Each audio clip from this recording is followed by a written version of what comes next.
ഞാൻ ഡോക്ടർ സുധാകരൻ നായർ പുനലൂർ. ഞാൻ കഴിഞ്ഞ കുറേ ദിവസങ്ങളായി രാമായണ കഥയെ ബേസ് ചെയ്ത് എല്ലാ ദിവസവും ഇങ്ങനെ വീഡിയോയിൽ കൂടെ പറഞ്ഞുകൊണ്ടിരിക്കുകയാണ്. രാമായണ കഥ പറയുകയാണ്. യുദ്ധകാണ്ഡമാണ് ഇപ്പോൾ പറഞ്ഞുകൊണ്ടിരിക്കുന്നത്.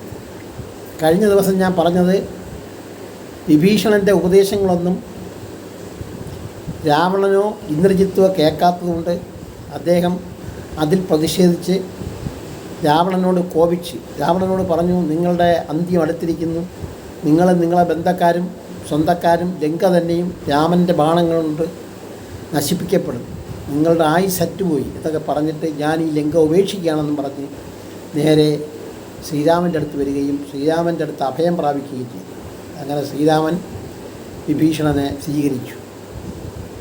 ഇനി അതിൻ്റെ ബാക്കിയാണ് ഞാൻ ഇന്ന് പറയുന്നതിൻ്റെ പ്രധാന ഉദ്ദേശം ലങ്കയിലേക്ക് പോകാനുള്ള തയ്യാറെടുപ്പുകളും സേതുബന്ധനവുമാണ് ഞാൻ ഇന്ന് പറയാൻ ഉദ്ദേശിക്കുന്നത്.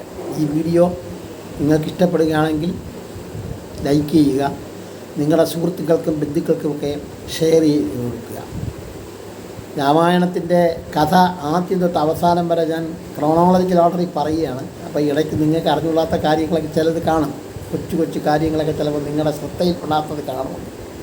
നിങ്ങളുടെ ഓർമ്മ പുതുക്കുന്നതിന് വേണ്ടി ഉപയോഗപ്പെടുത്താം. രാമായണം കഥ അറിഞ്ഞുകൂടാത്ത ഒറ്റ ഹിന്ദുക്കൾ പോലും കാണില്ല. എന്നാലും അതിനകത്ത് ഇടയ്ക്കിടയ്ക്ക് ചെറിയ കാര്യങ്ങൾ പലർക്കും അറിഞ്ഞുകൂടായിരിക്കും. അതുകൊണ്ടാണ് ഞാനിത് വിശദമായി പറയുന്നത്. അപ്പോൾ നമുക്ക് വീഡിയോയിലോട്ട് തുടങ്ങാം. വിഭീഷണൻ ശ്രീരാമൻ്റെ കാൽപാദങ്ങളിൽ തൊട്ട് വന്നിച്ച് അഭയം ചോദിച്ചു. അപ്പോൾ ബാക്കിയുള്ള സുഗ്രീവനും മറ്റുള്ള ആളുകൾക്കൊക്കെ ഭയങ്കര സംശയമായിരുന്നു. വിഭീഷണൻ രാക്ഷസനാണ്, ചിലപ്പോൾ ശ്രീരാവണൻ്റെ ചാരനായിരിക്കും എന്നൊക്കെ പറഞ്ഞു. അപ്പം ശ്രീരാമൻ പറഞ്ഞ്, അല്ല, ചാരനായാലും വിഭീഷണൻ വിചാരിച്ചാൽ എന്നെ ഒന്നും ചെയ്യാൻ പറ്റത്തില്ല. രാവണൻ പോലും എൻ്റെ അടുത്ത് ഒന്ന് അഭയം ചോദിച്ചാൽ ഞാൻ കൊടുക്കും. അതാണ് എൻ്റെ പാരമ്പര്യം, എൻ്റെ വംശത്തിൻ്റെ പാരമ്പര്യം അതാണ്. ഇക്ഷ്വാകു വംശത്തിൻ്റെ പാരമ്പര്യം അതാണ്. എൻ്റെ ശത്രുവായ രാവണൻ വന്ന് എൻ്റെ അടുത്ത് അഭയം ചോദിച്ചാൽ ഞാൻ അഭയം കൊടുക്കും. മാത്രമല്ല, ഈ വിഭീഷണൻ വിചാരിച്ചാൽ എന്നെ ഒന്നും ചെയ്യാൻ പറ്റത്തില്ലെന്ന് പറഞ്ഞു സുഗ്രീവനോടും മറ്റ് ലക്ഷ്മണനോടുമൊക്കെ. അത് കഴിഞ്ഞ് വിഭീഷണനോട് പറയുകയാണ്, അങ്ങ് എന്നെ സഹായിക്കേണ്ടത് ലങ്കയിലെ രാവണനെ പറ്റിയും രാവണൻ്റെ ശക്തിയെപ്പറ്റിയും രാവണൻ്റെ സൈന്യത്തിനെ പറ്റിയും അവിടുത്തെ സുരക്ഷാ ക്രമീകരണങ്ങളെപ്പറ്റി പറഞ്ഞു തരണം. എന്നാലേ ഞങ്ങൾക്ക് ലങ്കയെ ആക്രമിക്കാൻ പറ്റുള്ളൂ. എന്തായാലും ഞാൻ അങ്ങേക്ക് ഉറപ്പ് തരുന്നു, ഞാൻ രാവണനെ നിഗ്രഹിക്കും, സീതയെ മോചിപ്പിക്കും, അങ്ങയെ ഞാൻ ലങ്കയുടെ അധിപനാക്കും, ലങ്കയിലെ രാജാവാക്കും. ഇത്രയും ഞാൻ അങ്ങേക്ക് ഉറപ്പ് തരുന്നു. എന്തെങ്കിലും കാരണവശാൽ ഇത് നടന്നില്ലെങ്കിൽ ഞാൻ തിരിച്ച് അയോധ്യയിലോട്ട് പോകുന്നില്ലെന്ന് ഞാനിതാ ശപഥം ചെയ്യുന്നുണ്ട്. അപ്പം ഇത്രയും പറയുമ്പം രാക്ഷസ രാജാവിൻ്റെ ശക്തിയെക്കുറിച്ച് രാമനോട് വിഭീഷണൻ പറയുകയാണ്. അപ്പം രാവണന് കിട്ടിയ വരങ്ങളെപ്പറ്റി, ബ്രഹ്മാവിൽ നിന്ന് കിട്ടിയ വരം, അതായത് ഈ ലോകത്തിൽ ദേവന്മാർക്കോ അസുരന്മാർക്കോ പന്നകന്മാർക്കോ യക്ഷന്മാർക്കോ അങ്ങനെയുള്ള ഒന്നും അയാളെ കൊല്ലാൻ പറ്റത്തില്ല. ഒരു മനുഷ്യന് മാത്രമേ അദ്ദേഹത്തിന് വധിക്കാൻ പറ്റുള്ളൂ അദ്ദേഹത്തിന് കിട്ടിയിരിക്കുന്ന വരം. പിന്നീട് ഇന്ദ്രജിത്തിനാണെങ്കിൽ ഒരുപാട് വരം കിട്ടുന്നുണ്ട്. ബ്രഹ്മാവിൽ നിന്നും അഗ്നിഭഗവാനിൽ നിന്നും വരം കിട്ടില്ല. അഗ്നിഭഗവാനിൽ നിന്നും മായ, അതായത് യുദ്ധം ചെയ്തുകൊണ്ടിരിക്കുന്ന സമയത്ത് അപ്രത്യക്ഷമാവാനും പിന്നെ വീണ്ടും പ്രത്യക്ഷപ്പെടാനും ഒക്കെ ഉള്ള മായാശക്തി അഗ്നിഭഗവാൻ ഇന്ദ്രജിത്തിന് കൊടുത്തിട്ടുണ്ട്. ഇന്ദ്രജിത്തിനും അതിഭയങ്കര ശക്തിമാനാണ്. ദേവേന്ദ്രനെ പിടിച്ചു കെട്ടി ലങ്കയിൽ കൊണ്ടുവന്നിട്ടുള്ള ചരിത്രം ഇന്ദ്രജിത്തിനുണ്ട്. അദ്ദേഹത്തിന് മേഘനാഥൻ്റെ ഒരു പേരുണ്ട്. ഇന്ദ്രനെ ജയിച്ചതുകൊണ്ടാണ് അദ്ദേഹത്തിന് ഇന്ദ്രജിത്ത് എന്ന് പേരിട്ട്. അങ്ങനെയുള്ള ശരിക്കുള്ള പേര് മേഘനാഥൻ എന്നാണ്. അങ്ങനെ എല്ലാ കാര്യങ്ങളും പറഞ്ഞു കൊടുത്തു. എന്നിട്ട് രാമൻ, അപ്പം ഇപ്പം രാമൻ പറയുകയാണ്. അതുപോലെ പ്രഹസ്തൻ എന്ന് പറയുന്നത് അദ്ദേഹത്തിൻ്റെ മന്ത്രിയും ഉപദേശകനുമാണ്. അദ്ദേഹവും ഭയങ്കര ശക്തിമാനാണെന്ന് പറയും. അപ്പോഴാണ് രാമൻ പറയുന്നത്, ഞാൻ നിങ്ങൾ പറഞ്ഞ രാവണനെയും ഇന്ദ്രജിത്തിൻ്റെ കാര്യം പറഞ്ഞില്ല, ഇന്ദ്രജിത്തിനെ കൊല്ലാൻ വിധിച്ചിരിക്കുന്നത് ലക്ഷ്മണനാണ്. ഈ രാവണനെയും ഈ പറഞ്ഞ എല്ലാ സൈനികരെയും പ്രഹസ്തനെയും ഒക്കെ ഞാൻ വധിക്കുകയും അങ്ങയെ രാജാവാക്കുകയും ചെയ്യും എന്ന് പറഞ്ഞു.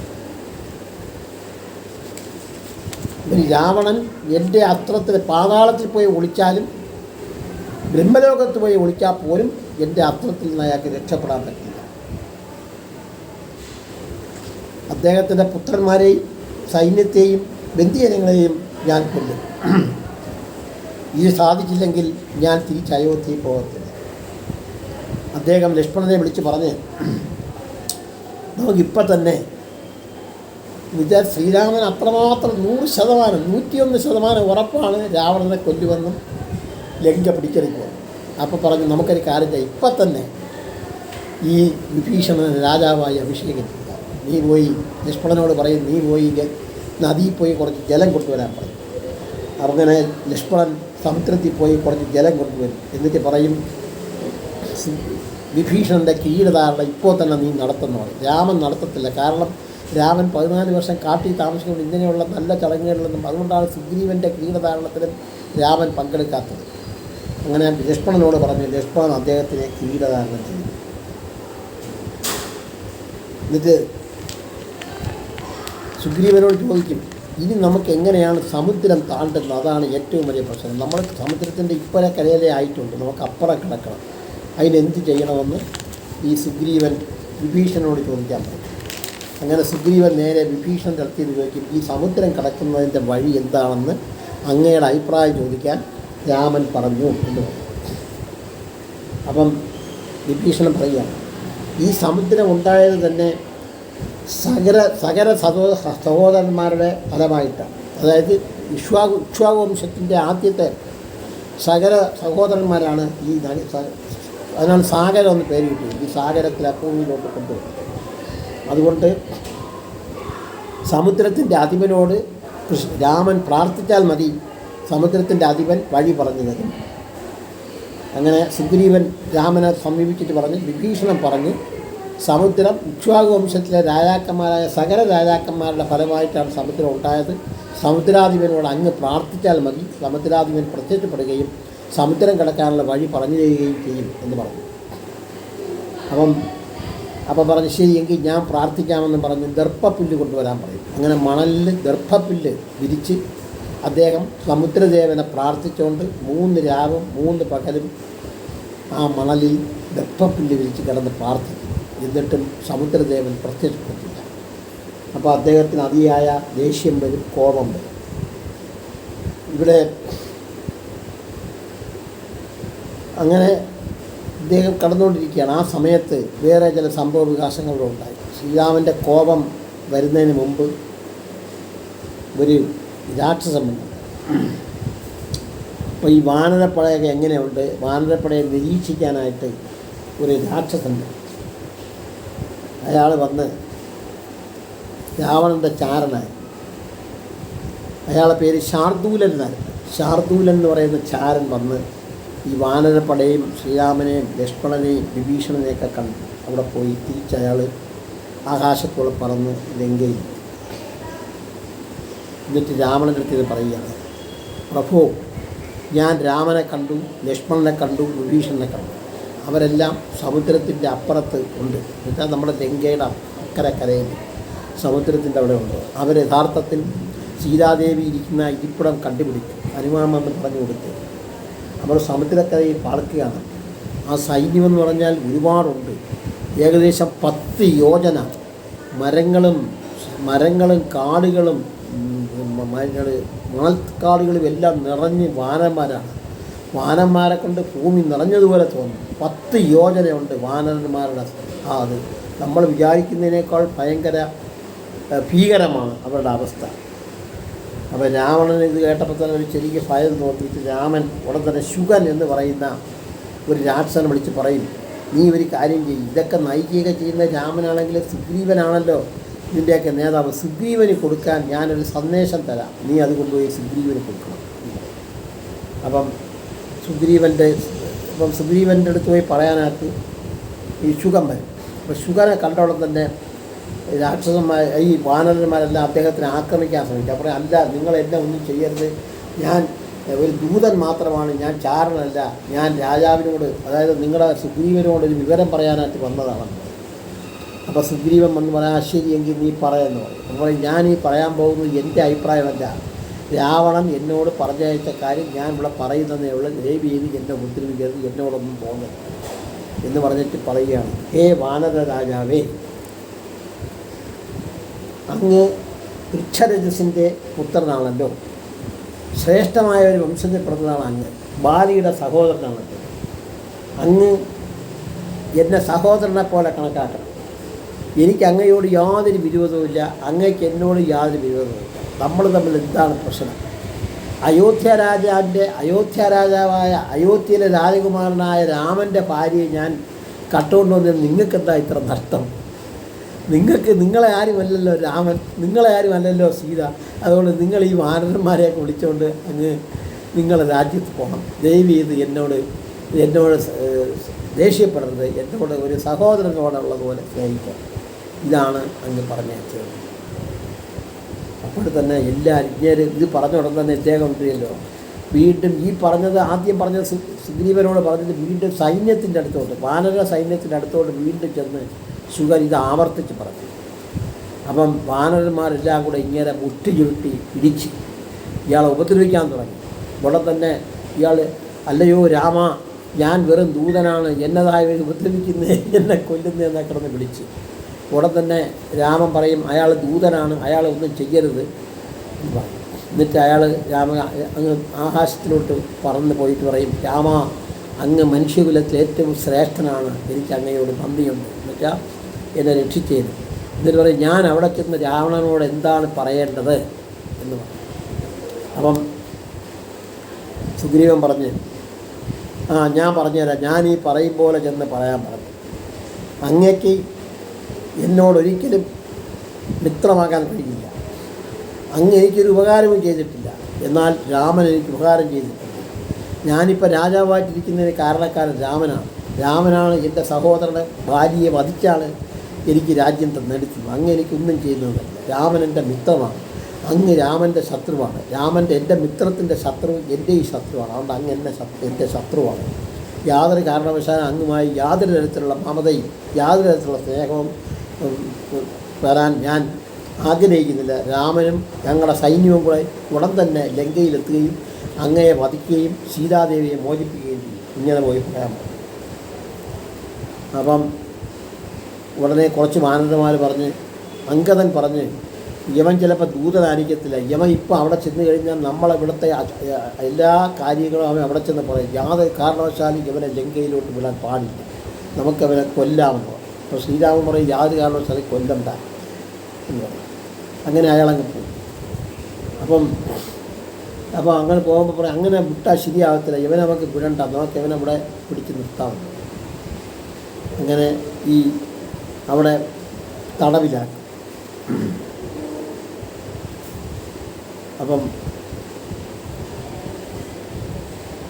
അതുപോലെ ഒന്ന് രണ്ട് കാര്യങ്ങളൂടെ പറഞ്ഞു കൊടുക്കുക. നിങ്ങൾ വിചാരിക്കും പോലെ വലിയ കൂടിയ ശക്തിമാനൊന്നുമല്ല ഈ രാവണൻ എന്ന് പറയുന്ന ഒരു ഭീരുവാണ്. അതുകൊണ്ടാണല്ലോ സീതയെ ആരുമില്ലാത്ത തക്കം നോക്കി കട്ടുകൊണ്ട് പോയത്. അതായത് ശ്രീരാമനെയും ലക്ഷ്മണനെയും ഇവർ മാനിൻ്റെ വേഷം കെട്ടി മാരീചനെ അയച്ച് അവരെ അവിടെ നിന്ന് മാറ്റിയിട്ടല്ലേ നിങ്ങൾക്ക് കൊണ്ടുപോകാൻ പറ്റുള്ളൂ, അല്ലാതെ പറ്റിയില്ലല്ലോ. അങ്ങനെ അയാളെ അവിടെ തടവുകാരനാക്കി പിടിച്ചത്. കാരണം തിരിച്ച് അയാളങ്ങ് ലങ്കേറ്റുന്ന ഈ വിവരങ്ങളെ, ഇവിടുത്തെ വിശേഷങ്ങളൊക്കെ ചെന്ന് അവിടെ പറയത്തില്ല, അതുകൊണ്ട് കിട്ടില്ല. അടുത്ത രാമൻ്റെ കോപം. അപ്പോൾ ഈ ഞാൻ പറഞ്ഞ 3 രാവും 3 പകലും രാമൻ അവിടെ കിടക്കുക. ആ സമയത്താണ് ഇത് പറ്റിയത്. അപ്പം രാമൻ ഭയങ്കരമായ ദേഷ്യമായി. രാമൻ ലക്ഷ്മണനെ വിളിച്ച് പറഞ്ഞ്, ഞാൻ ഈ ദർഭ വിരിച്ച് 3 ദിവസമായിട്ടിവിടെ കിടക്കുകയാണ്, എന്നിട്ടും സമുദ്രദൈവം പ്രത്യക്ഷപ്പെട്ടില്ല. അയാൾ അർത്ഥദൈവമാണ്, ശരിക്കുള്ള ദൈവമല്ല. എന്നിട്ട് അയാൾക്ക് ഇത്ര അഹങ്കാരം പാടില്ല. ഞാൻ ആരാണെന്ന് അയാൾക്ക് അറിഞ്ഞുകൂടാ. ഞാൻ ഇത്രയും ദിവസം ഇവിടെ 3 ദിവസം അയാളെ വേണ്ടി പ്രാർത്ഥിച്ചിട്ടും അയാൾ പ്രത്യക്ഷപ്പെട്ടില്ല. അതുകൊണ്ട് ഞാൻ അയാളോട് കോപിക്കാൻ പോവുകയാണ്. നീ പോയി എൻ്റെ അമ്പും വില്ലും എടുത്തുകൊണ്ട് വന്നു. ഞാൻ ഈ സമുദ്രത്തിനെ വറ്റിക്കാൻ പോവുകയാണ്, ഞാൻ ശിക്ഷിക്കാൻ പോവുകയാണ്. സമുദ്രത്തിനെ വറ്റിക്കുമ്പോൾ അതിനകത്തുള്ള ജലജന്തുക്കളെല്ലാം ചത്തുമലക്കും. അത് ചെളിയായി അവസാനം വെള്ളമില്ലാതാകുമ്പോൾ അത് ചെളിയാകും. ആ ചെളിയിൽ കൂടെ നമ്മുടെ ഭാരതന്മാർക്ക് നടന്നു പോകാനുള്ള ഏർപ്പാട് ഞാൻ ചെയ്തത്. അയാൾക്ക് ഇത്ര ധിക്കാരമാണ്, ഇത്ര അഹങ്കാരമാണ്. അപ്പം ലക്ഷ്മണൻ പറഞ്ഞ് അങ്ങ് ഇങ്ങനെ കോപിക്കാൻ പാടില്ല, അങ്ങ് ഭയങ്കര വീരനാണ്, അങ്ങനെ സമുദ്രത്തിൽ നിന്നും വറ്റിക്കുന്നത് ശരിയാണോ? അതൊന്നും അല്ല, ഞാൻ വറ്റിക്കാൻ പോവുകയാണെന്ന് പറഞ്ഞു. നീ പോയി അമ്പും വില്ലും എടുത്തുകൊണ്ട് വരാൻ പോയി. അങ്ങനെ രാമൻ ഒരു അമ്പെടുത്ത് പിന്നീട് ഞാൻ സമുദ്രം വറ്റിക്കാൻ പോവുകയാണെന്ന് പറഞ്ഞ് രാമൻ അമ്പ് എടുത്ത് ഇപ്പോൾ തന്നെ ജലം ഇളകി വശായി.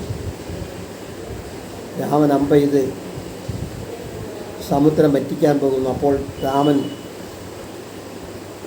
ഭയങ്കരമായിട്ട് ദേഷ്യപ്പെട്ട് ഒരമ്പെടുത്തിട്ടു. അപ്പം രാമൻ്റെ അമ്പ് തൊടുത്തതും ജലം ഇളകി വശായി. സമുദ്രജീവികൾ പേടിച്ച് ഉപരിതലത്തിലോട്ട് വന്നു. ഒരു കൊടുങ്കാറ്റ് വീശി. കാര്യം സമുദ്രം ഇളകി മറിഞ്ഞപ്പോൾ തന്നെ ന്യൂനമർദ്ദം പോലെ ഉണ്ടായി. കൊടുങ്കാറ്റ് വീശി, തിരമാലകൾ ഉയർന്നു.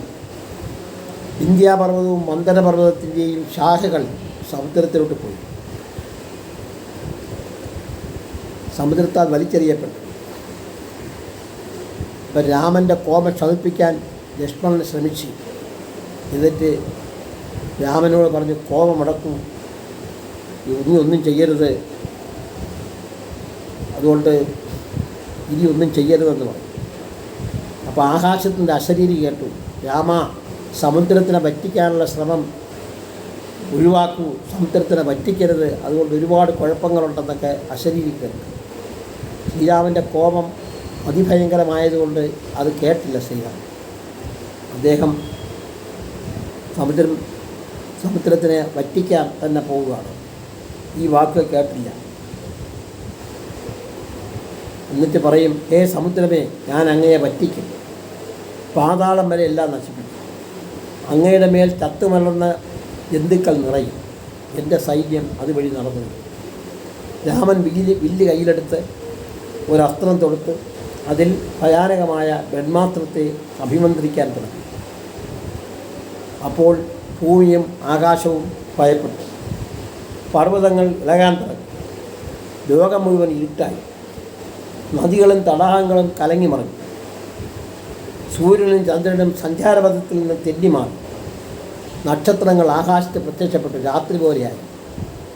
ആകാശത്തു നിന്നും കൊള്ളിമീൻ പതിക്കും പോലെ തോന്നി. ഇടിനാദം മുഴങ്ങി. മൃഗങ്ങൾ ഭയങ്കരമായി ശബ്ദമുണ്ടാക്കി. സമുദ്രം ഒരു യോജന പിൻവാങ്ങി. ഇത്രയും ആവുന്നത് വരെയാണ്. ഇത്രയും ആവശ്യം ഈ സമുദ്രാധിപൻ പ്രത്യക്ഷപ്പെട്ടില്ല.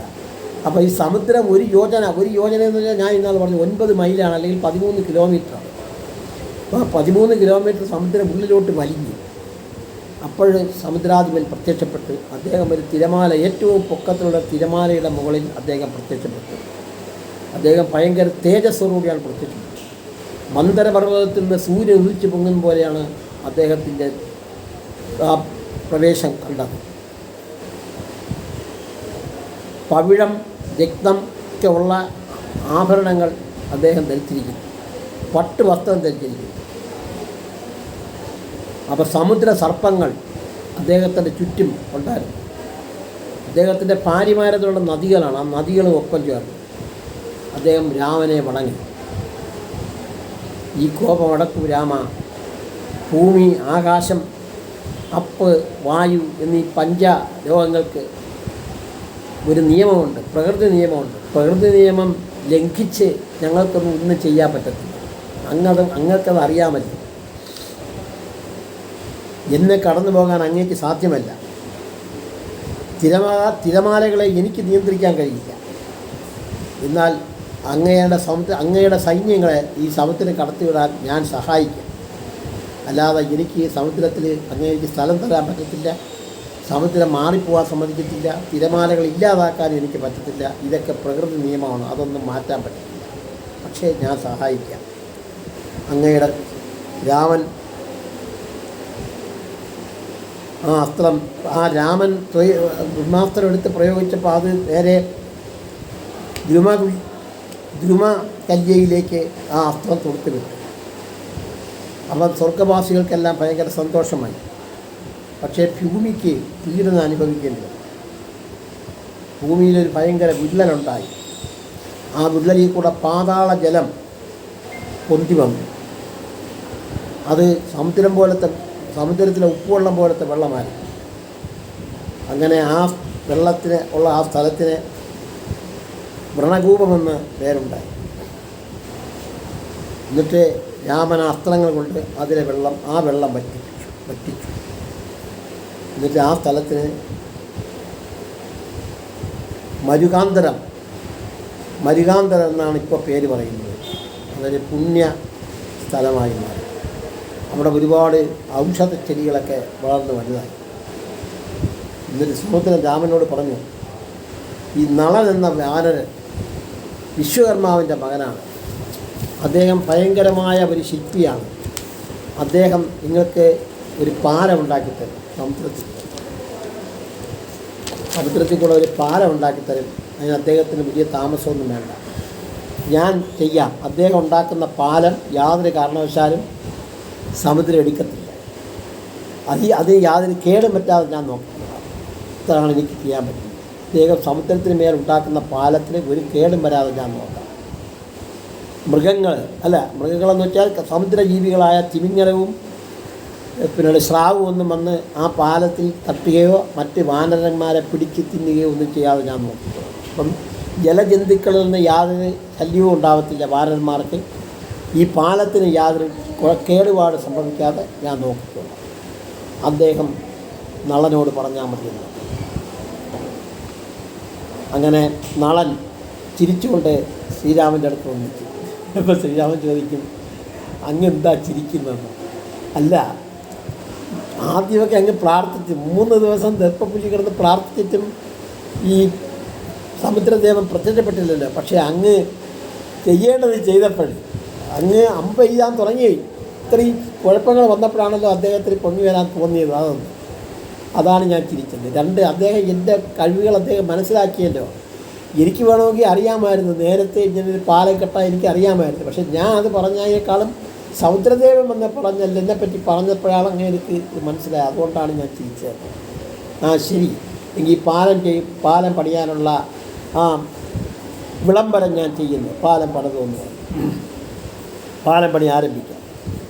എന്നിട്ട് നാളെ പറയും, വാനരന്മാരെന്നെ സഹായിക്കട്ടെ. എങ്ങനെയാണ് വാനരന്മാർ സഹായിക്കുന്നത്? വലിയ വലിയ പാറക്കഷ്ണങ്ങളും പിന്നീട് ഈ മരങ്ങളുമൊക്കെ പുഴുതി സമുദ്രത്തിലൂടെ കൊണ്ടുത്തരണം. അതാണ് അവരുടെ കിട്ടുന്നതാണ് എൻ്റെ ജോലി. അങ്ങനെ പാലം പണി തുടങ്ങി. രാമൻ പാലം പണിക്ക് കൽപ്പന കൊടുത്തു. പാലത്തിന് വേണ്ട സാമഗ്രികൾ വാനരന്മാരെത്തിച്ചു. വൃക്ഷങ്ങളും പാറകളും സമുദ്രത്തിലെത്തിച്ചു. ഹനുമാനും കൂടെ ചെന്നു. എന്നിട്ട് ഭയങ്കരമായ ഭീമാകാരമായ പാറകളെടുത്ത് കടലിലോട്ട് എറിയുന്ന ശബ്ദം കേട്ട് ആകാശം മുഖരിതമായി നടന്നു. ആകാശത്ത് മാറ്റലികൊണ്ട് ഹനുമാൻ്റെ സഹായത്തോടെ ആദ്യത്തെ ദിവസം തന്നെ 14 യോജന പാലം പണിതു. ഈ മരങ്ങളും പാറക്കല്ലും കൊണ്ടാണ് ഇപ്പോൾ പാലം ഉണ്ടാക്കി സേതു ബന്ധനം. എന്നിട്ട് ആദ്യത്തെ ദിവസം 14 യോജന, രണ്ടാമത്തെ ദിവസം 20 യോജന പണിതു. അങ്ങനെ 5 ദിവസം കൊണ്ട് ഈ പാലപ്പണി പൂർത്തിയായി. പാലത്തിൻ്റെ മറ്റേ അറ്റം സുവേലം എന്ന ലങ്കയിലെ പർവ്വതത്തിൻ്റെ അടുത്താണ് ചെന്നെത്തിയത്. അപ്പോൾ ഒരു പർവ്വതത്തിൽ നിന്ന് മറ്റേ പർവ്വതം വരെയാണ് ഈ പാലം പണിത്. സുവേലം 100 യോജനയുള്ള പാലമാണ്. സ്വർഗവാസികൾ പാലപ്പണി നോക്കി നിന്നു. പാലം നല്ല ഭംഗിയായിട്ടാണ് നളൻ പണിതത്. വാനരന്മാർ പാലം കടക്കാൻ തയ്യാറായി നിന്നു. അപ്പോൾ സുഗ്രീവൻ രാമനോട് പറഞ്ഞു, അങ്ങാണ് ആദ്യം ഈ പാലത്തിൽ കയറാനുള്ളത്. എന്നുവെച്ചാൽ നമ്മളെ ഇപ്പോഴത്തെ കാലത്തെ ഉദ്ഘാടനം പോലെ രാമനാണ് ഉദ്ഘാടനം ചെയ്തത്. പക്ഷേ അങ്ങക്ക് ഈ പാലത്തിൽ കൂടെ അങ്ങ് ലങ്ക വരെ 100 യോജന നടക്കാൻ പറ്റത്തില്ല. അതുകൊണ്ട് ഹനുമാൻ അങ്ങയെ തോളിൽ ചുമക്കും, അങ്കദൻ ലക്ഷ്മണനെയും തോളിൽ ചുമക്കും. അപ്പം നിങ്ങൾക്ക് എത്രയും പെട്ടെന്ന് അങ്ങ് എത്താം. ഹനുമാനാണെങ്കിൽ ഒരു ചാട്ടം ചാടിയാൽ മതി. അപ്പം ഹനുമാൻ ചാടി പെട്ടെന്ന് അങ്ങ് എത്തിക്കും. അതുപോലെ അങ്കദനും ചാടാൻ പറ്റും. അപ്പം കുരങ്ങന്മാർ വാനരന്മാർ പറഞ്ഞ്, ഞങ്ങളും അതുകൊണ്ട് ഹനുമാൻ അന്ന് ചാടിപ്പോയതുകൊണ്ട് ഞങ്ങൾ ചാടിപ്പോകാമെന്ന് പറഞ്ഞ് ഈ മറ്റ് വാനരന്മാർ കുറേ ദൂരം അവർക്ക് മാക്സിമം എത്ര വരെ ചാടാമോ അത്രയും ചാടി. അത് കഴിഞ്ഞ് വീണ്ടും ചാടി. അപ്പോൾ പാലം ഉണ്ടല്ലോ. എന്നിട്ട് ഇടയ്ക്ക് വെച്ച് പറയുമെങ്കിൽ ഞങ്ങൾ നീന്തി അപ്പുറത്ത് കിടക്കാമെന്ന് പറഞ്ഞാൽ അവർ കുറേ വാനരന്മാർ കടലിൽ ഇറങ്ങി നീന്തി തളർന്നപ്പോൾ വീണ്ടും പാലത്തിൽ കയറി. അത് കഴിഞ്ഞ് വീണ്ടും ചാടി. അങ്ങനെ ചാടിയും നടന്നും നീന്തിയും അവർ അക്കരയെത്തി. അത് കഴിഞ്ഞിട്ട് വാനരന്മാർ ഇടയ്ക്കിടയ്ക്ക് ഇതെല്ലാം കണ്ടുകൊണ്ട് സ്വർഗവാസികൾ നിൽക്കുകയായിരുന്നു. എന്നിട്ട് രാമൻ്റെ പുറത്തിങ്ങനെ ഇടയ്ക്കിടയ്ക്ക് തീർത്ഥം തളിച്ചുകൊണ്ട് അങ്ങനെ സൈന്യം മറുകരയിലെത്തി. അപ്പോൾ ഇന്ന് 24 മിനിറ്റായി. ഞാൻ ഇന്നോടെ നിർത്തുകയാണ്. ഇനി ബാക്കി നാളെ പറയാം. ഈ വീഡിയോ നിങ്ങൾക്ക് ഇഷ്ടപ്പെട്ടെന്ന് വിശ്വസിക്കുന്നു. ഇത് പുതിയതായിട്ട് കാണുന്നവർ സബ്സ്ക്രൈബ് ചെയ്യുക. Thank you.